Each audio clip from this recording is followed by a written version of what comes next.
अब इसमें यह देखना है कि कुछ पहचान है कि आप शरणागति की तरफ बढ़ रहे हैं। प्रभु कह रहे हैं जो मेरी शरण में होता है वो चिंता अपनी छोड़ देता है। यदि तू अपनी चिंता भी कर रहा है और अपने को मेरा शरणागत भी कर रहा है तो मेरे प्रति तू अपराध कर रहा है, क्योंकि तेरे को अविश्वास है। तेरा अभिमान अभी सुरक्षित है, अविश्वास है, इसीलिए तू वाणी से शरणागति की बात करता है, हृदय से तू शरणागत नहीं है। हृदय से शरणागत होने वाला अपनी चिंता छोड़ देता है। छोड़ो अपनी चिंता। देखो कितना प्रपंच लादे हो चिंता का अपनी। पता नहीं धन नहीं होगा तो वृंदावन वास कैसे होगा, परिवार से हट जाएंगे तो धन मिलना बंद हो जाएगा, और अगर ऐसा तो ऐसा साधन नहीं बना, पता नहीं प्रभु स्वीकार करें कि ना करें, और हो सकता है अपराध बन जाए वृंदावन में तो नरक ही मिलेगा, और क्या क्या क्या क्या परेशान है। वैष्णवों से मिलेंगे तो वैष्णव अपराध बन जाएगा, धाम में रहेंगे तो धामापराध बन जाएगा, नाम जपेंगे तो नामापराध बन जाएगा, इसलिए सब कुछ करना ही नहीं है। प्रपंच ही बढ़िया है, अरे दूर है, बढ़िया है, हाँ भोगो चैन से, मौज से। 4 दिन की जिंदगी मौज कर लो, खुद कह रहे 4 दिन की जिंदगी और मौज कर लो। मौज है कहाँ? स्थान कौन सा मौज से परिपूर्ण है? प्रभु के चरणारविंद। मेरी शरण होकर तू चिंता करता है, मेरे प्रति तेरा अविश्वास और तेरा अहंकार है। मेरी शरण होकर भी मेरे पर विश्वास नहीं, पूरा भरोसा नहीं, तो तू मेरा कैसा शरणागत है? उपासक अपने दोषों को लेकर के यदि चिंता करता है, देखो ध्यान से सुनो, हम यहीं फंस जाते हैं। उपासक अर्थात शरणागत अपने दोषों को लेकर यदि चिंता करता है तो वो अभी शरणागत नहीं, उसके अंदर अपने अभिमान का बल है, इसीलिए वो ऐसा करता है। क्योंकि दोषों को मिटाने की उसमें अपने सामर्थ्य अनुभव में आ रही, इसीलिए वो चिंतित है। अगर तेरे में अभिमान नहीं तो फिर तू चिंता क्यों करता है? हां, दोष देखकर दुखी होना अलग बात है, चिंता करना अलग बात है। दुख तो उपासक को होगा कि ये नहीं होना चाहिए। एक क्षण आया, बस राधा राधा राधा, मैं तो दूर कर ही नहीं पा रहा हूं, और ना कर पाऊंगा तो समय क्यों नष्ट करूं? राधा वल्लभ श्री हरिवंश, राधा वल्लभ श्री हरिवंश। अंदर से उसे दुख होगा, पर वो ये चिंता नहीं करेगा मेरा कल्याण होगा कि नहीं, ये दोष है पता नहीं, ये सब व्यास भरोसे कुंवर के। बिल्कुल ये बात बैठ जाएगी उसी के हृदय में जिसका काम बनना है इस जन्म में, नहीं तो सुन करके भी आप इसे गंवा देंगे। सारी की सारी बात वृंदावन भूमि में हो रही है। जब किसी से कहा जाता है सत्य बोलना, चलो मंदिर में चढ़ के बात करो, तो मंदिर में क्या, घर में बैठ के भगवान की बात कर रहे हैं, भगवान की बात कर रहे हैं, भगवान के घर में बैठकर भगवान की बात कर रहे हैं। अब तो विश्वास कर लो। अरे उनके एक संकल्प, परीक्षित, ये वो योग योगेश्वर श्री कृष्ण जिनके एक संकल्प से अनंत ब्रह्मांडों का एक क्षण में कल्याण हो सकता है। हम जैसों की क्या बात, विश्वास करो। छोटा बालक जैसे पास में कोई भय आता है तो वो रो देता है, पर भरोसा उसको है कि जो ही मैं रोया मेरी मां दौड़ के आएगी, मुझे बचा लेगी। उसे ये भय नहीं रहता कि ये हमको नष्ट कर देगा, क्योंकि उसको ये है कि मेरी मां है। अच्छा, उसकी मां ना सुन पावे उसका रोना, लेकिन मेरे प्रभु सर्वत्र उनके कान हैं, वो उसी क्षण। और मां का लाडला जहां भी खेलता होता है, मां वही काम करती कि एक दृष्टि जरूर उस पर जाती रहे। ठीक से खेल रहा है ना, तो करो सदा तिनके रखवारी, जिम बालक राखे महतारी। बहुत जोर की बात है, आप इसे स्वीकार कर लीजिए। प्रभु आपको हर क्षण देख रहे हैं, प्रभु जान रहे हैं आपकी स्थिति। आपको चिंता नहीं करनी, चिंतन करना है, प्रभु का चिंतन करना है। दोष उपासक को अच्छे नहीं लगते, दुख देते हैं अंदर, पर वो चिंतित नहीं होता, अविश्वास नहीं होता, उसको परिणाम में भ्रम नहीं होता। समझिए, है जरूर ये सब, पर मेरी प्रिया जी बहुत कृपाल है, जब चाहेंगी तब सब ठीक हो जाएगा, ना ठीक हो तो भी प्रिया जी मुझे मिल जाएंगी। इस पर कभी आशा बंधा, ये शास्त्र आदेश करता है, दृढ़ आशा रखो भगवान मिलेंगे। हमारे गुणों से नहीं है, हमारी साधना से नहीं, अपनी कृपा से मिलेंगे। हमारी स्वामी नेक हो न रिस्क हो, भूल हो न हो सकी, तो निश्चित निश्चित हमें स्वामी जी मिलेंगी। चिंता करने का अर्थ है भीतर में छिपे हुए अभिमान का, अपने बल का आश्रय। ये भक्तों में भी हो जाता है। जैसे द्रौपदी जी का चीर खींचा तो पूरी सभा की तरफ देखा, पांडवों की तरफ देखा, भीष्म जी की तरफ देखा, अपनी भुजाओं से पकड़ा, दांत से पकड़ा। जब ये शब्द देखा कि अब कुछ नहीं हो सकता, अब तो केवल श्री कृष्ण, तो इतना विलंब क्यों किया? पहले ही श्री कृष्ण का आश्रय इतना दृढ़ होता तो महल से ही नहीं छू सकता था, महल में ही नहीं छू सकता था दुशासन, वही चमत्कार प्रकट हो जाता। अब पूरा का पूरा छोड़कर जे भी हे श्री कृष्ण द्वारिका आवास, यही से बढ़ गया पट। कहीं कुछ उनको आना जाना थोड़ी, इतना बोलना था कि खिंचा हुआ वस्त्र बस यहीं से खिंचता रहा, यहां से हट नहीं पाया। उपासक अपने अंदर जब तक बल रखता है अपने बचाव का, बहुत ध्यान देने योग्य बात है, अपना अहंकार बचा के रखता है, तब तक भगवान नहीं आते। नहीं आए, द्रौपदी जी के नहीं आए, और परम प्रिय सखी है, बहुत प्यार करते हैं प्रभु द्रौपदी जी को। कृष्णा के जो संधि को जा रहे थे तो उन्होंने ऐसे बाल करके दिखा, प्रभु इन्हीं केशों को पकड़कर सभा में खींच कर लाया गया था। आप जानते हो इन केशों को हम कब बांधेंगे, आपको पता है। भगवान संधि कराना चाहे, संधि ना हो।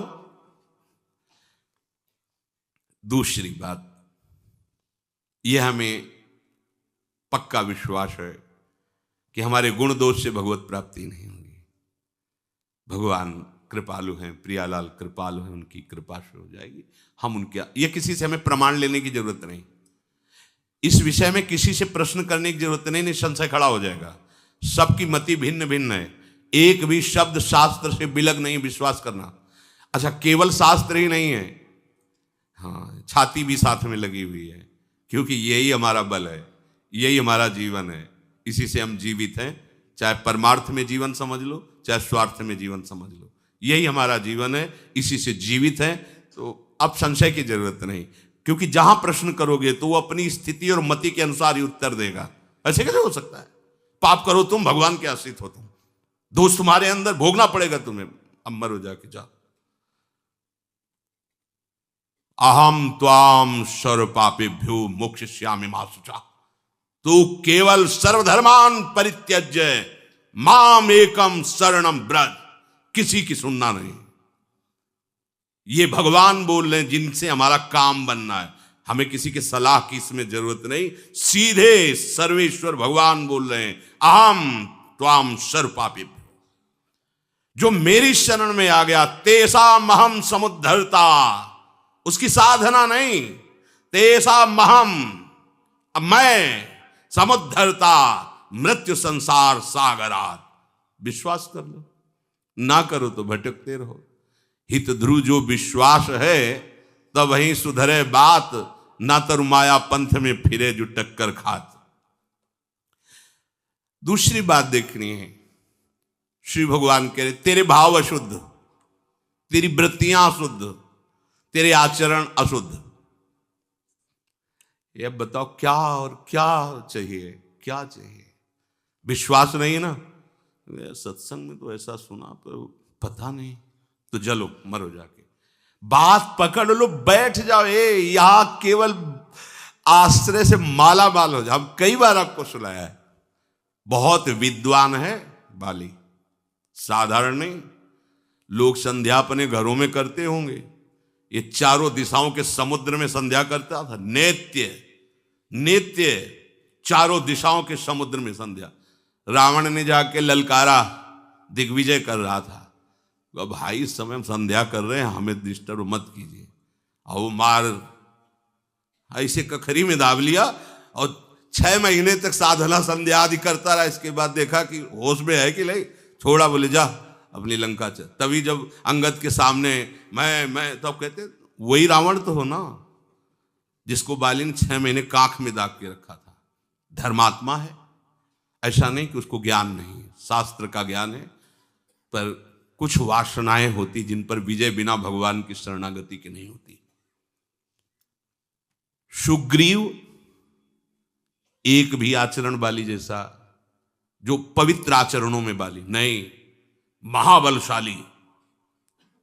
शास्त्री बात कर रहे हैं, समुद्रों में जाके संध्या, ऐसा।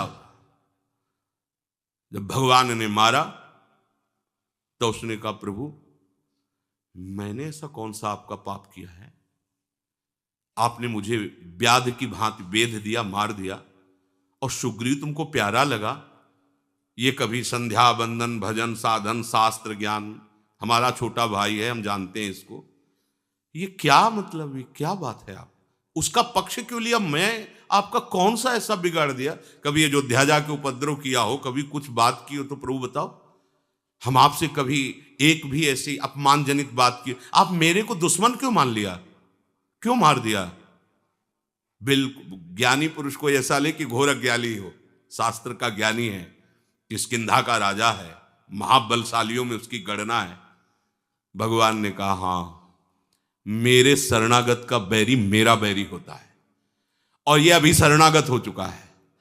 इसने कितना स्वीकार किया मुझे पता नहीं, पर मैंने अग्नि को साक्षी करके इसे स्वीकार किया है।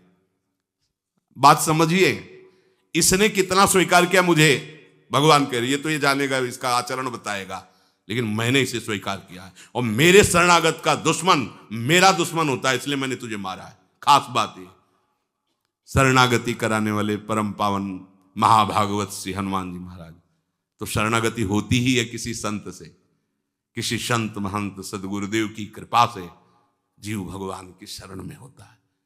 तो तुम्हें अपने पर विश्वास हो या ना हो, तुम्हें संत सदगुरुदेव के द्वारा कराई हुई शरणागति जिसके प्रति है, उसके प्रति दृढ़ विश्वास हो गया, सब बात बन जाए। कर तुम अकर तुम अन्यथा कर तुम सर्व समर्था सा ईश्वरा। हम ऐसे की तो थोड़ी शरणागत है, सर्व सामर्थ्यशाली, बस अपने धर्म से नहीं हिलना, आपको चिंता नहीं करनी। एक शंकर नाम के भगत थे, बड़ी श्रद्धा विश्वास पूर्वक शालिग्राम भगवान की आराधना करते थे। गंडकी नदी के किनारे एक गांव था, वहां उनका जन्म हुआ था। ब्राह्मण कुल में जन्म हुआ, बड़े धर्म से चलते थे, पर ब्राह्मणों का क्या तप ही धन होता है।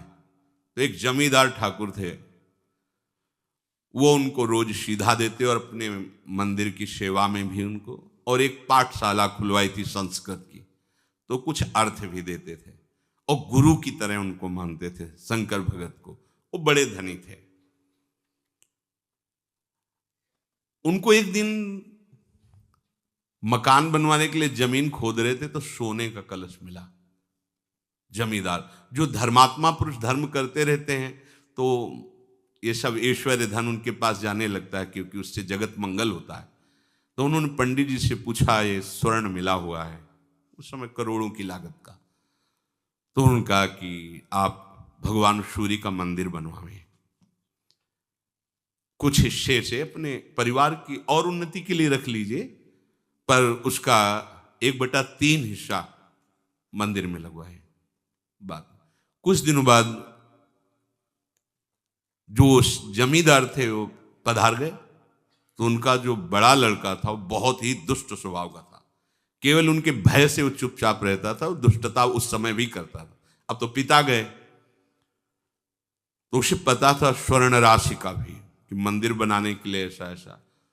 तो उसने पूरी नकली दस्तावेज तैयार किए, उसमें अपने पिता के दस्तखत कर दिए, और उसमें लिख दिया कि मैं अपने बड़े बेटे को पूरे स्वर्ण का अधिकार देता हूं, वो जो चाहे सो कर सकता है, और दस्तखत अपने पिता के। जब बंटवारे का समय आया तो भाइयों ने बात रखी कि पिता ने कहा था उस स्वर्ण राशि को सूर्य मंदिर बनवाना है, और इसके साक्षी हैं शंकर भगत। नहीं, अंतिम समय एकांत में पिता ने केवल मेरा ही अधिकार रखा है, आप कागज देख लीजिए, और ऐसे दस्तखत संभाल के किए थे कि बिल्कुल वैसे ही पिता के जैसे। गांव के लोगों के सामने पंडित जी को बुलाया, पंडित जी ने कहा नहीं, हमसे तो उन्होंने यही कहा था कि सूर्य मंदिर बनेगा, ऐसा ऐसा, दिखाओ कागज। कागज देखा, उन्होंने कहा ये दस्तखत भगत के नहीं, सेठ के नहीं, क्योंकि हम बहुत नजदीक रहे, उनको देखा है, उनके दस्तखत ऐसे नहीं। तो बड़े लड़के ने कहा कि हाँ तुम ही तो एक ज्ञानी हो, ये कैसे तुम झूठ कह सकते हो। वो उठकर चले गए। लड़के ने बड़े विचार किया कि अच्छे अच्छे घूस में फिसल जाते हैं, इसको कुछ घूस देंगे और अपने अनुकूल करें। उसके घर गए, प्रणाम किया। पंडित जी ने सोचा इस दुष्ट का स्वभाव कैसे बदल रहा है, और बहुत मीठी मीठी, अगर दुष्ट मीठी मीठी बातें भी करे और झुके तो ऐसे समझो जैसे सांप झुक रहा है।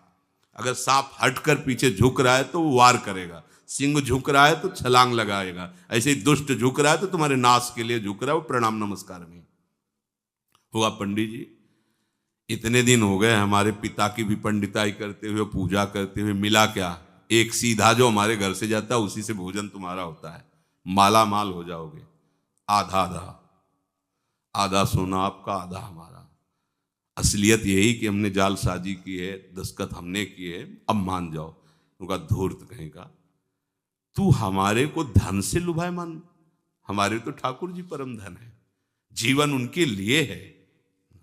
भले तेरे घर से सीधा ना आवे तो मांग के खा लेंगे, लेकिन धर्म विरुद्ध आचरण थोड़ी करेंगे। तो आश्रय नहीं बदलना चाहिए, धर्म विरुद्ध आचरण नहीं होते भक्त के शरणागत। उनका हमारे प्रभु सर्व समर्थ है, मैं उनका शरण भाव स्वीकार किए हूं, मुझे किसी धन आदि की अधर्म पूर्वक जरूरत नहीं। तो उनका हमारे पास और भी हथकंडे हैं वो आपको मनाने के लिए, वो ना अपनाना पड़े तो बोले तुम हमें धमकी देते हो। अरे जिनसे काल डरता है उन हम भगवान की शरण में जा, तुझे जो कुछ करना है कर, जाके चला गया। अब उनका समय था कि मध्याह्न के बाद जाते, सरोवर में स्नान करते, मंदिर में पूजा में जाते, और अंधेरा होने पर वापस होते। शंकर भगत वापस आ रहे थे अंधेरे में, और ये करौली चाकू खोस करके गया और कहा अब मान लो मेरी बात, अंधेरा है कोई है नहीं, मेरी बात मान लो, अब भी कह रहा हूं आधा स्वर्ण तुम्हें दे देंगे, बात मेरी मान लो, नहीं तो तुम्हें जान से हाथ धोना पड़ेगा। बोले हमने तो पहले ही हाथ धो रखे हैं जान से, हमने अपनी जान तो प्रभु को समर्पित कर दी है, तुझे जो भावे कर, अधर्म में कदम नहीं रख। उसने चाकू ली, छाती पे पेट पे वार किया चाकू से, वो बस भगवान का स्मरण करते हुए गिर पड़े, वो तो भगा। जे ही गिरे स्वेक जैसे कोई दिव्य देश में आ गए हो। देखा सामने सुंदर अद्भुत अद्भुत लताएं हैं, एक कनक भवन है, उसकी भावना शालिग्राम की भगवान राम के प्रति। देखा कि सिया जो विराजमान है, राम जो विराजमान, हनुमान जी महाराज उनके चरण पकड़े हैं, लक्ष्मण भरत शत्रुघ्न ये सब आसपास, राज दरबार लगा हुआ है। भगवान ने कहा आओ आओ, हनुमान जी ने गले लगाकर उनको परमानंद की अनुभूति हो रही, भगवान दुलार कर रहे हैं। अच्छा तुम्हारे लग गया, और ऐसे भगवान जीवी किए, वो सब घाव खत्म हुआ, एकदम आनंद। अभी तुम जाओ, अभी तुम जाओ, तुम्हारे द्वारा भक्ति का विस्तार होगा, धर्म की स्थापना होगी, और ये मेरा ही कार्य है। जो ऐसा कहकर भगवान ने दुलार करके आँख खोली उनको, जैसे सो के जगे हो, ऐसा लगा मानो स्वप्न में वो घटना हुई थी। ऐसे देखा कोई घाव नहीं, कोई कष्ट नहीं, चल पड़े। और आगे जब गए तो खून की उल्टी करते हुए वो पड़ा था जिसने चाकू मारी थी। आगे गए, वो कहा भैया तुम्हें कैसे कष्ट हो, तुरंत गोद में उठाया और भगवान से कहा प्रभु यदि थोड़ी भी भक्ति हमारे हृदय में है, इसको पीड़ा नहीं होनी चाहिए।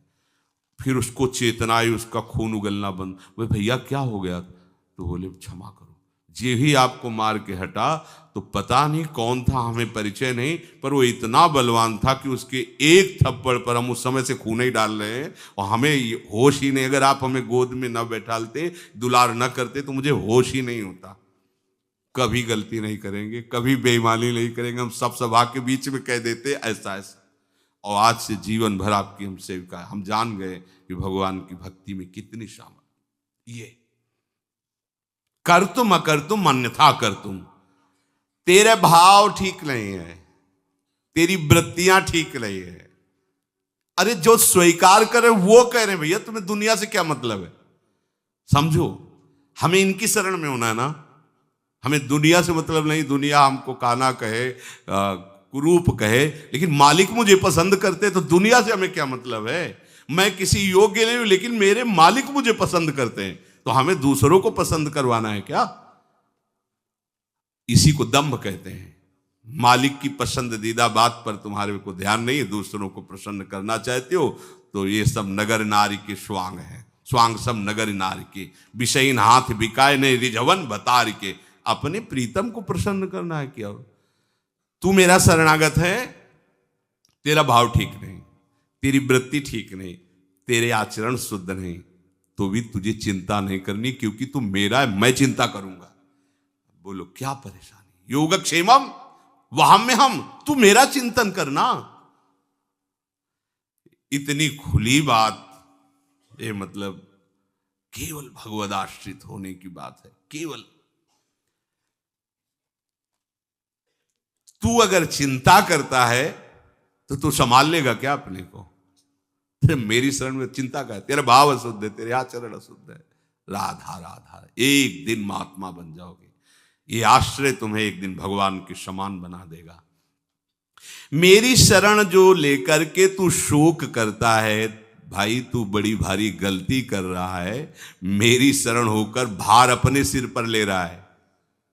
व्यासदास प्रगत बखानत डारी भार पे भार, परम धन राधा नाम आधार।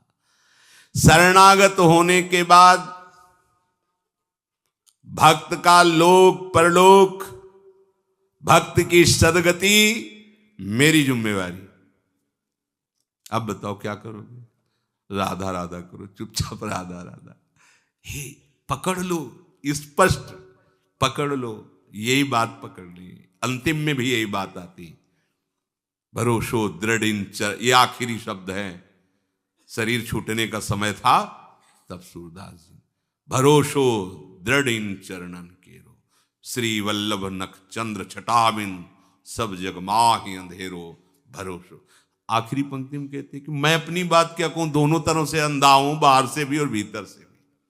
भाई यही खास बात है, हर तरह से असमर्थ हो। वो भगवान करे तुझे लोक परलोक की चिंता, सदगति की चिंता नहीं करनी, मेरे भरोसे मेरा आश्रय कर। किसी भी बात की चिंता करना मेरी शरणागति में कलंक है।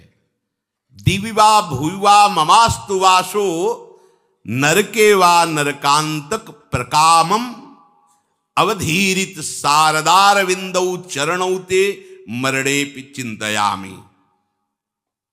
हे नरकासुर का अंत करने वाले प्रभु, आप मेरे को चाहे स्वर्ग में रखें, चाहे भूमंडल में रखें, चाहे नरक में रखें, आप जहां चाहें वहां रखें, जो कुछ चाहें वो करवावें। आज से मेरा कोई भी अधिकार इस शरीर पर नहीं है, मेरे पर आपका अधिकार है।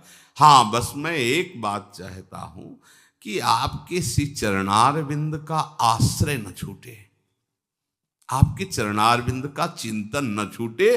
बस आपको पूरी छूट, जहां चाहो जैसे चाहो रखो, जैसे चाहो बर्ताव करवाओ नाथ, बस आपका चिंतन न छूटे।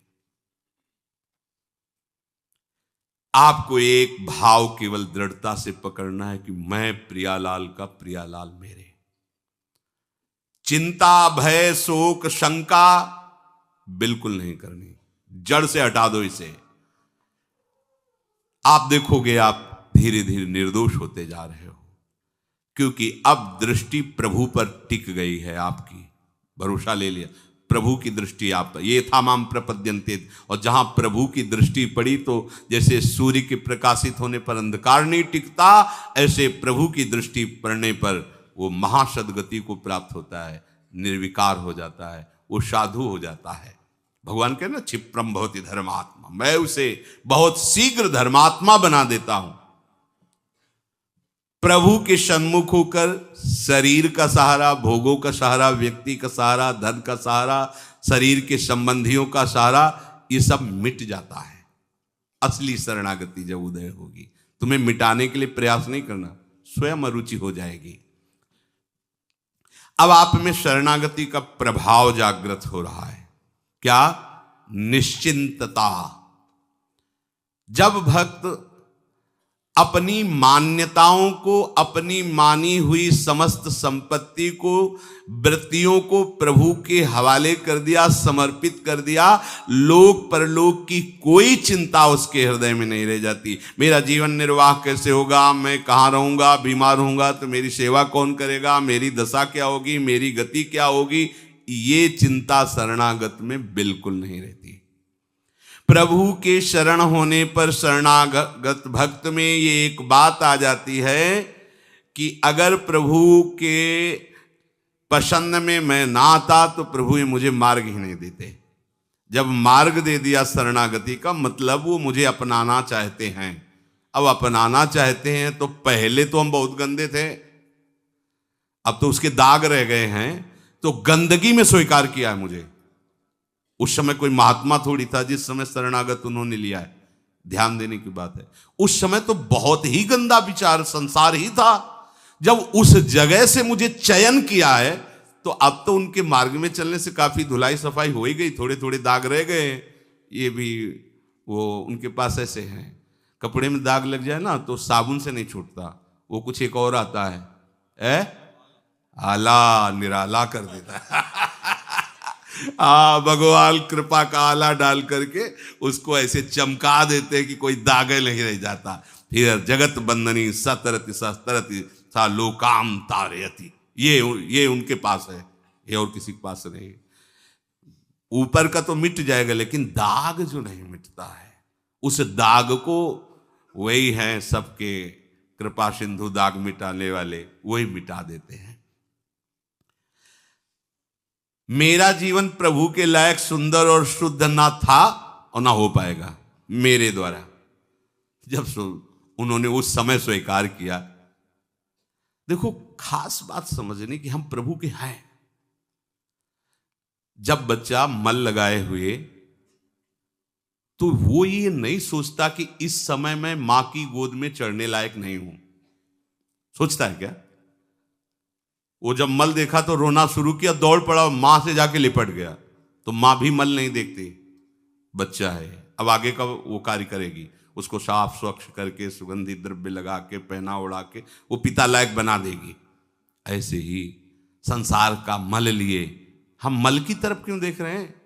हम तो सदगुरु की कृपा की तरफ देखें, प्रभु की दुलार की तरफ देखें, भागें। पर हम लोग बच्चे नहीं ना, बहुत प्रौढ़ हैं, बहुत बुद्धिमान हैं। तो फिर ये मल क्यों लगाए जो बुद्धिमान हो?